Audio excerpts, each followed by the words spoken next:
अस्सलाम स्टूडेंट्स, मैं हूं आबिद अली। मैथमेटिक्स पार्ट 2 हम पढ़ रहे हैं। चैप्टर नंबर 7 इसका स्टार्ट किया हुआ है और एक्सरसाइज हम 7.1 कर रहे हैं। लास्ट लेक्चर की बात की जाए तो जितने भी क्वेश्चन हमने 7.1 के पहले किए तो उसमें हमने उन प्रॉब्लम्स को पहले डिस्कस किया जो कि क्वेश्चन में हम इस्तेमाल करने जो कि क्वेश्चन में हमने इस्तेमाल करनी थी। मिसाल के तौर पर क्वेश्चन 1 जब किया तो पोजीशन वेक्टर कॉन्सेप्ट बहुत ज़रूरी था। उसके अलावा वेक्टर को कैसे रिप्रेजेंट किया जाता है, ग्राफिकली ज्योमेट्रिकली किया जाता है, उसकी भी हमने बात की। ग्राफिकली भी हमने बात की थी। उसके अलावा हमने ये भी बात की कि वेक्टर्स को सिंबल्स में कैसे लिखा जाता है। अच्छा, एक इम्पॉर्टेंट बात जो बार बार मैं यूज़ किया करूँगा उसमें यही है कि जब वेक्टर को मैं रिप्रेजेंट किया करूँगा, कुछ लोगों की आदत होती है कि वेक्टर को जब लिखते हैं तो सिंबल के नीचे एरो का निशान डाल देते हैं और कुछ को ये इजी लगता है कि वो ऊपर एरो डाल देते हैं। तो दोनों ही तरीके ठीक हैं। हम या तो ऊपर डाला करेंगे या नीचे डाला करेंगे। मैं इसको ऊपर ही लिखा करूँगा। और बाज़ का ये हो जाता है कि इसको एक लाइन से भी लिखा जाता है, लेकिन लाइन नहीं डालनी चाहिए, पूरा एरो डालना चाहिए। अगर लाइन में डाल भी देता हूँ तो आपने उसको एरो ही कंसीडर करना है, एरो ही लेके चलना है उसको। पीछे हम जो बात कर रहे थे वो प्रॉब्लम रिलेटेड टू जो प्रॉब्लम्स थी हमारी यूनिट वेक्टर के रिलेटेड तो जो थी हम उनको डिस्कस कर रहे थे। उसके क्वेश्चन नंबर 6 जो था 7.1 का क्वेश्चन 6 जो था वो हमने डिस्कस किया था। लेकिन एक आध पार्ट में क्वेश्चन 6 का एक और कर देता हूँ ताकि हमें जो यूनिट वेक्टर का कॉन्सेप्ट है वो अच्छे तरीके से क्लियर हो जाए कि कोई वेक्टर दिया हो, हमें यूनिट वेक्टर कैसे निकालना पड़ता है, हम वो भी देख लेते हैं। और उसके अलावा एक बात हम नोट के तौर पर एक बात मैं यहाँ पर लिखूँगा जो बहुत इंपॉर्टेंट है, वो आपको याद रखनी होगी। और उसके बाद हम क्वेश्चन नंबर 7, 9 और 11 की तरफ आएंगे। चलें जी, क्वेश्चन 6 का पार्ट नंबर 2 हम स्टार्ट करते हैं।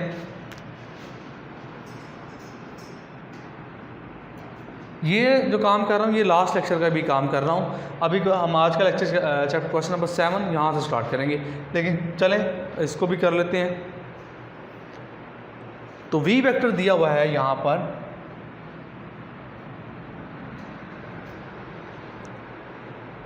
पार्ट नंबर 1 की बात कर रहा हूँ मैं। वी वेक्टर दिया हुआ है 2i कैप माइनस जे कैप।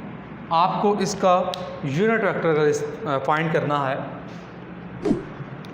तो यूनिट वेक्टर क्या होता है? वी कैप, और वो क्या होगा? V vector over V vector का मैग्नीट्यूड। अब वी वेक्टर तो हमें दिया हुआ है, सिर्फ हमें क्या करना है, इसका मैग्नीट्यूड फाइंड करना है। तो वी वेक्टर का मैग्नीट्यूड जो है वो किस तरह से आता है? आप इसके आई कंपोनेंट का स्क्वायर करो प्लस इसके जे कंपोनेंट का स्क्वायर करो तो ये आएगा 4 + 1, ये क्या होगा? √5। तो इस तरह से इसका जो मैग्नीट्यूड है वो क्या आ गया? √5 आ गया। अब यूनिट वेक्टर को हम निकाल सकते हैं। यूनिट वेक्टर हम कैसे लिखेंगे? वी वेक्टर क्या दिया हुआ है?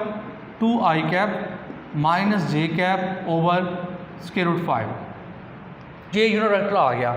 लेकिन हमें करना क्या होता है? हमें आई कंपोनेंट को अलग करके लिखना होता है, जे कंपोनेंट को अलग करके लिखना होता है।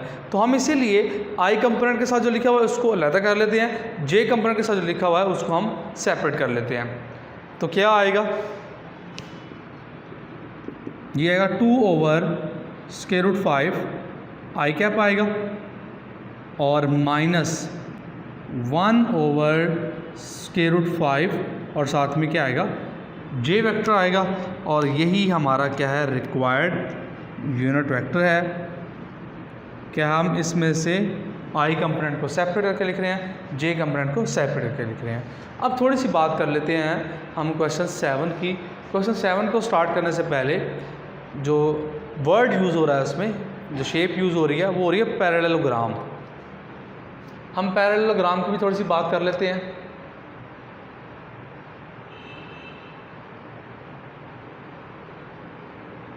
पैरेललोग्राम कौन सी शेप होती है, कैसी शेप होती है, इसकी प्रॉपर्टीज़ क्या होती हैं, हम उनकी बात करते हैं।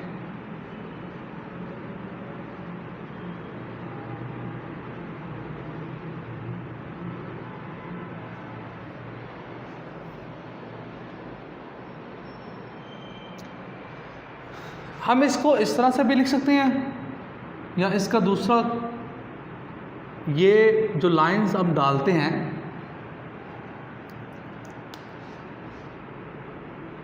ये यूज़ होता है फॉर पैरेलल लाइंस, इसको पैरेलल लाइंस बोलते हैं। हम इसका सिंबल, जो ये सिंबल है, जो दो लाइंस मैंने डाली हैं, इनको पैरेलल सिंबल ही बोलते हैं, ये पैरेलल है। और साथ में हम अगर ग्राम लिख देते हैं तो ये पैरेललोग्राम इसको पढ़ा जाता है। तो ये इस्तेमाल कर लें या पूरा लिख लें इसको, या ये इस्तेमाल कर लें, दोनों का मतलब एक ही होगा। मैं ये यूज़ किया करूँगा पैरेललोग्राम के लिए, और ये लेंथी है लिखने में भी, तो हम इसको ज़रा अवॉइड किया करेंगे, लेकिन मतलब तो दोनों का सेम ही है, पैरेललोग्राम।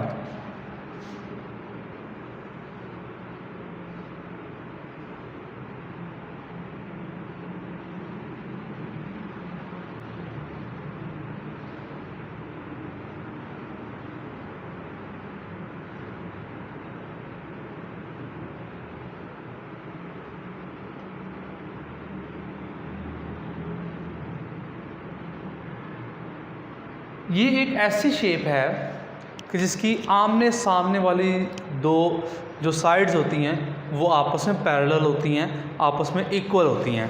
अगर मैं इसको नाम दे दूं ABCD का, ये ABCD दे दिया इसको नाम मैंने, तो इसमें जो AB साइड होगी, AB साइड वो इक्वल होगी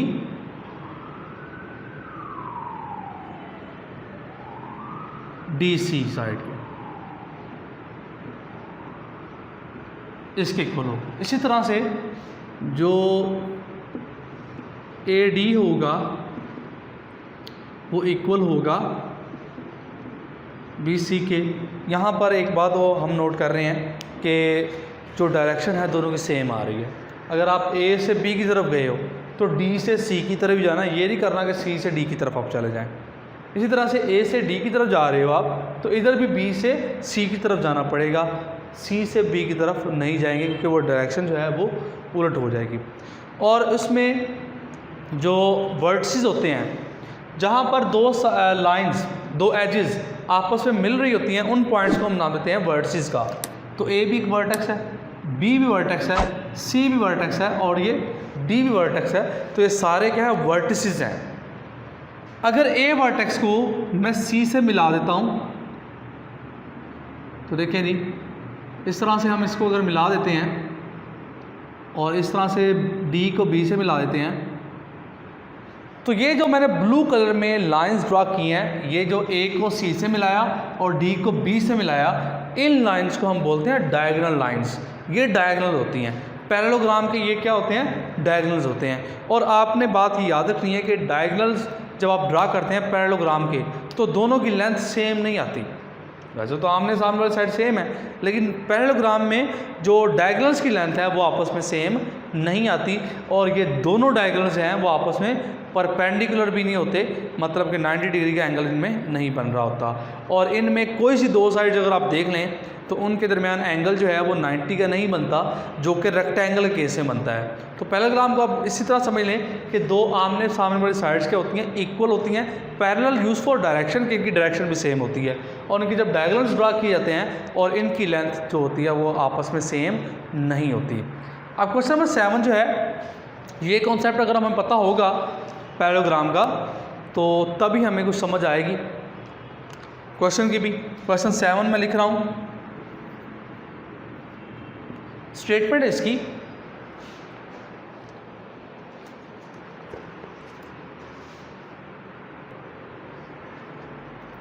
if A, B and C are respectively the points, if A, B and C are respectively the points, A point क्या दिया हुआ है 2 - 4, B पॉइंट क्या दिया हुआ है 4 0, एंड लास्ट पर C पॉइंट जो दिया हुआ है वो दिया हुआ है 1 और 6।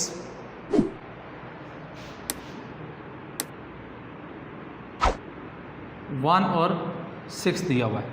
उसके बाद है यूज़ वेक्टर मेथड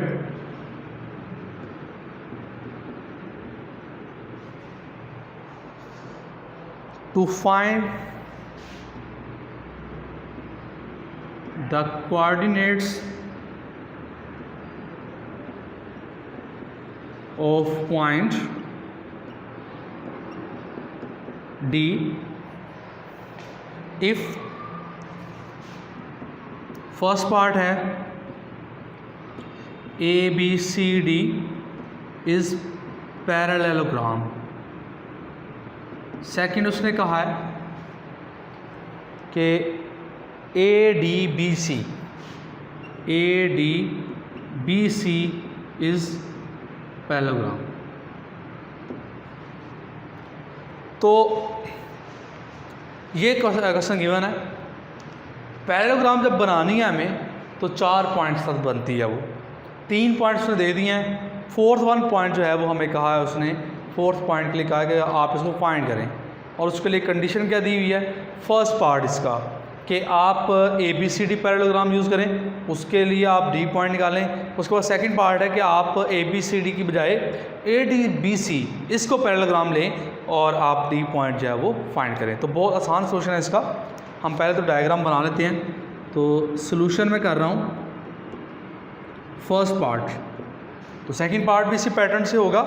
तो फर्स्ट पार्ट में हम पैरेललोग्राम जो है वो बना लेते हैं।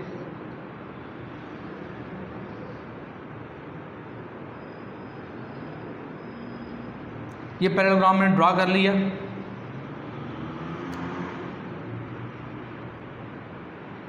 अब इसको नाम कैसे देंगे,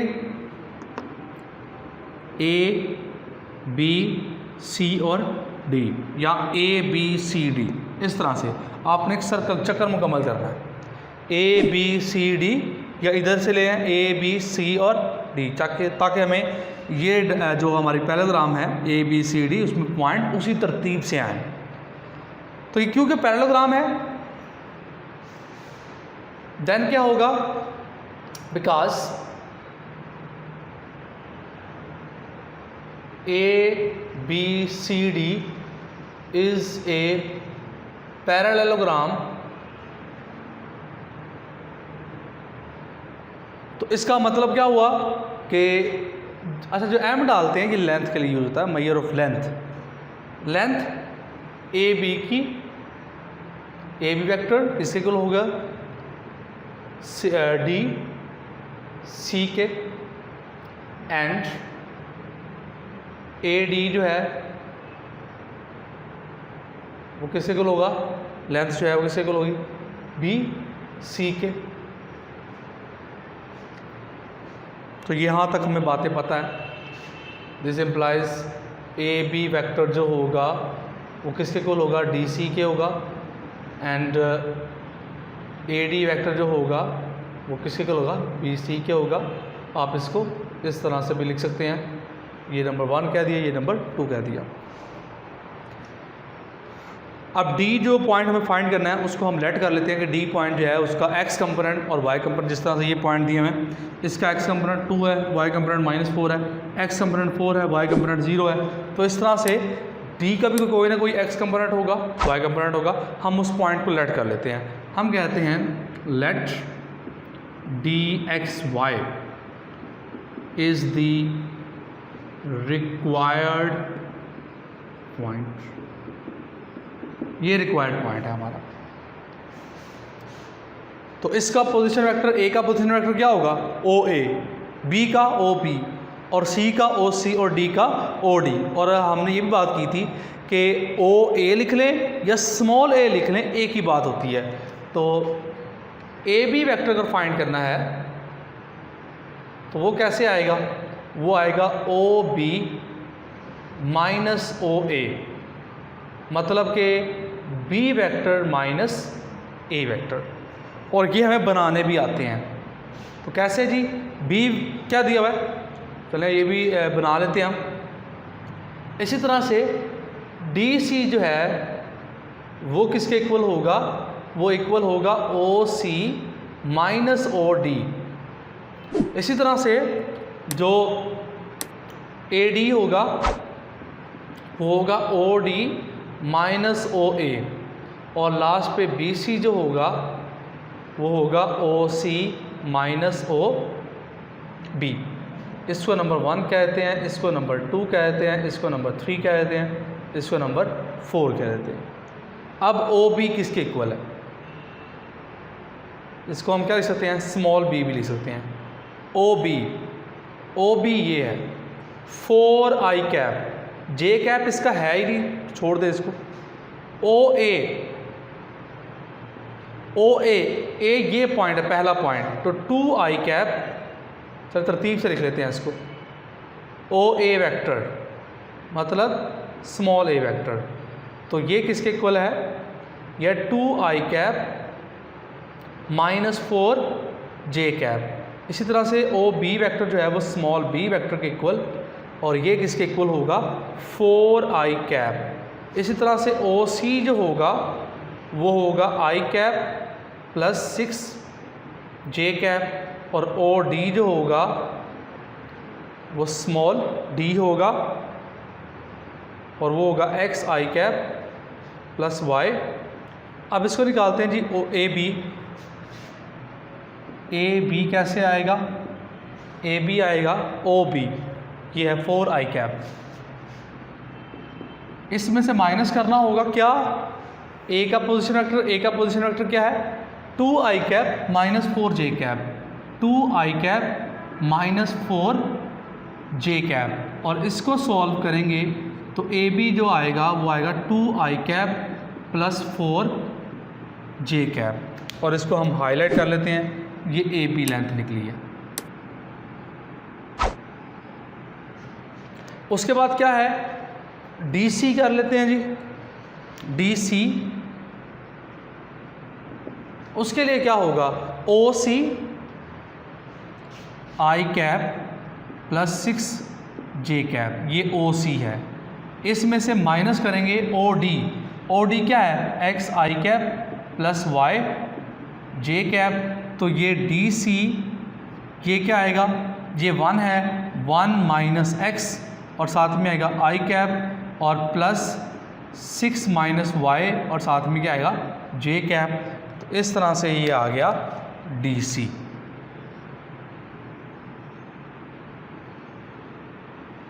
उसके साथ डी सी के साथ ए डी कैसे आएगा? O D G, O D क्या होगा? ओ डी जो निकला है वो xi कैप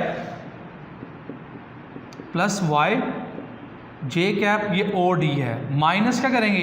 ए का यूनिट वेक्टर क्या है? 2i cap minus 4j cap, तो ए डी आ गया x minus 2i cap plus y, minus और माइनस क्या होगा?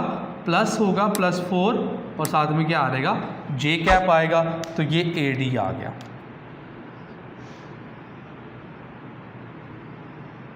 अब एक साइड इसकी रह गई, वो रह गई बी सी। तो बी सी साइड कैसे आएगी? बी सी साइड आ जाएगी ओ सी माइनस ओ बी। अब ओ सी क्या है? आई कैप प्लस 6j कैप, ये था ओ सी, और माइनस क्या करना है? B C. तो बी सी देख लें जी, 4i कैप, तो बी सी आपके पास क्या आ जाएगा? ये i कैप, ये भी i cap, minus 3i cap plus 6j cap, ये बी सी आ गया।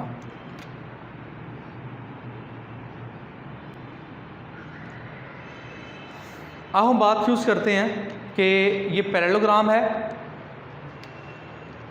Using the condition of the parallelogram. तो यही बात हम यूज़ करेंगे from 1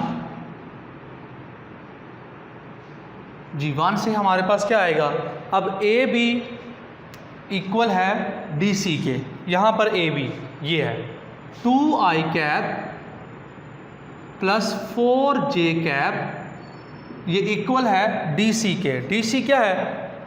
1 minus xi cap plus 6 minus Y J cap, और इसी तरह से A D X minus 2 I cap plus Y plus 4 J cap X minus 2 I cap और plus Y plus 4 J cap, ये इक्वल है, ये A D है, A D किसके इक्वल है, बी सी के। तो बी सी का answer -3 I cap plus 6 J cap. इसको इक्वेशन नंबर हम कहते हैं 5 और इसको इक्वेशन नंबर 6।